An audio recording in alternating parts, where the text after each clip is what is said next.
Good evening. Welcome to Courtroom of the Mind, the Courtroom of the Mind. Today we are talking about episode 3, the unreliable witness, cross-examining fear, shame, and anxiety. Not every witness lies, but not every witness tells the truth. And some witnesses tell the truth about how they feel while completely misrepresenting what actually happened. Your fear is one of them. Fear is persuasive. Fear speaks with urgency. Fear sounds confident, and fear demands action. But urgency is not evidence, and intensity is not accuracy. Act 1, the emotional testimony. Picture this. You walk into a room, your stomach tightens, your chest feels heavy, and your thoughts race. Immediately, the testimony begins. They don't like you. You're about to embarrass yourself. You said something wrong. You're behind. You're exposed. Your body reacts first. Then your mind builds a case around the sensation. And the mind is very good at building cases, especially when it has old files to reference. Act 2, trauma creates biased witnesses. In law, a witness can be deemed unreliable if they have bias, they have incomplete memory, they are reacting under stress, they are interpreting rather than reporting. Trauma does all four. When you've lived through emotional invalidation, public humiliation, chronic criticism, unpredictable conflict, rejection, and control, your nervous system becomes hypervigilant. It scans for danger, not because you're weak, because you adapted. Fear becomes a fast-talking witness who says, "This looks familiar. Last time this ended badly," even if the present moment is different. Act 3. Feelings are real. Conclusions are interpretations. Here's the nuance. The feeling is real. The conclusion is not always. Your heart racing, real. Your interpretation that you're about to be socially rejected, possibly speculative. The anxiety, real. The story that you're failing at life, constructed. Trauma collapses sensation and narrative into one event, but they are separate. Sensation equals data. Narrative equals interpretation. The problem begins when we treat interpretation as fact. Act 4, cross-examination. In court, cross-examination is not about shaming the witness. It's about clarifying testimony. So let's cross-examine fear. Fear says you are not safe. You ask, what exactly is unsafe right now? What does that mean? Fear says they're judging you.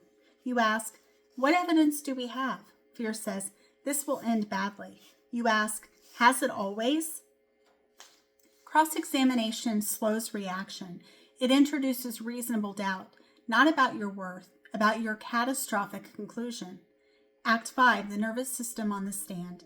Sometimes fear is not lying. Sometimes it's remembering. If your body tightens around authority figures, it may be remembering past power imbalance. If you freeze during conflict, your system may be recalling moments when speaking led to harm. Your nervous system is not dramatic, it is protective, but protection can become overgeneralized. Just because you survived a storm does not mean every cloud is thunder. Act 6, when fear tells partial truth. This is where we stay honest. Sometimes fear points to something important. Sometimes it says you are overextended. This relationship is imbalanced. You are abandoning yourself. This environment isn't aligned. The key distinction, fear is a signal versus fear as a prosecutor.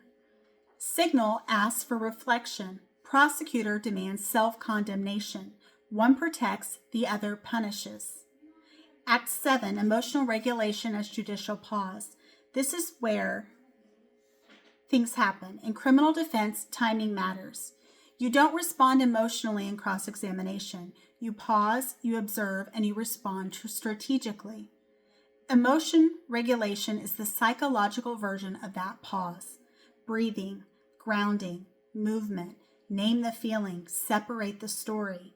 When your nervous system calms, the witness becomes clearer, less frantic, more accurate. You can say, I feel anxious, without adding, because I am inadequate. You don't need to add that part.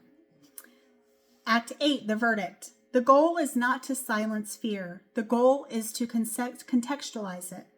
Fear is allowed to testify. It is not allowed to decide. You are the judge, and good judges do not rule based solely on emotional intensity. They examine pattern, history, present evidence, bias, context. Your emotions deserve respect. They do not deserve unchecked authority. So in closing, if you have been living as if every anxious thought is a prophecy, consider this. What if fear is not predicting the future? What if it is remembering the past? And what if the present deserves its own evaluation? You can honor your feelings without surrendering to their verdict. Thank you for tuning in, and I hope you have a great rest of your day. Come back for episode 4, which is the verdict, reclaiming authority over your own life. Thanks for tuning in. It means a lot to me, and I hope that you will check out the final episode, episode 4. Thanks so much. Have a great day. Bye-bye.